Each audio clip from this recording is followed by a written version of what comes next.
Welcome to Rooted Grace. Today we explore one of the most well-known and surprising books in the Bible, the Book of Jonah. It's a story of a runaway prophet, a great fish, a wicked city, and a merciful God. But Jonah isn't just a tale about a storm and a fish, it's a confrontation with our own hearts. It asks, what do we do when God sends us where we don't want to go? How do we respond when He shows grace to people we don't think deserve it? Let's dive into Jonah.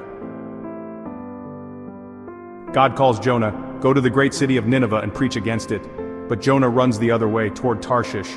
Why? Nineveh was the capital of Assyria, Israel's enemy.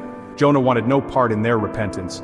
On the ship, God sends a storm. The sailors are terrified. Jonah sleeps. They cast lots. It falls on Jonah. He confesses, "I am running from the Lord." They throw him into the sea, and the storm stops. Then God sends a great fish, and Jonah is swallowed. Even in rebellion, God pursues us with mercy. Inside the fish, Jonah prays. It's not a prayer of repentance, it's a prayer of desperation and gratitude. Jonah, in my distress I called to the Lord and He answered me. Jonah recognizes God's hand, even in the depths. He declares, "Salvation comes from the Lord." Then God commands the fish and it vomits Jonah onto dry land. God rescues even when our hearts are not fully changed. Grace meets us in the dark. God calls Jonah a second time, "Go to Nineveh." This time, he goes. He preaches a short message, 40 more days and Nineveh will be overthrown. But the people believe. They fast, they put on sackcloth, even the king repents. He says, "Who knows? God may yet relent and with compassion turn from His fierce anger," and God does. He sees their hearts and He shows mercy. Even the most wicked city can be saved. Jonah obeys, but his heart still isn't right.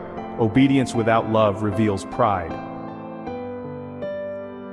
Jonah is angry. "Isn't this what I said would happen?" he complains. "I knew you are gracious and compassionate." Jonah wanted judgment, not mercy. He goes outside the city to sulk and watch.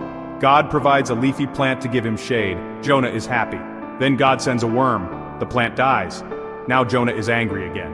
"It would be better for me to die." God says, "You care about a plant, but not a city of 120,000 people?" The book ends there, with a question. Jonah is left to wrestle with his heart, and so are we. Will we celebrate God's grace, or resent who He gives it to? Jonah is more than a story, it's a mirror. It shows us, you can't outrun God. God's mercy extends to enemies. Obedience without compassion misses the heart of God. And God is always pursuing, both the lost and the self-righteous. Jesus refers to Jonah, saying his resurrection will be like Jonah's 3 days in the fish. But Jesus is the better Jonah. He doesn't run from sinners, He runs to them.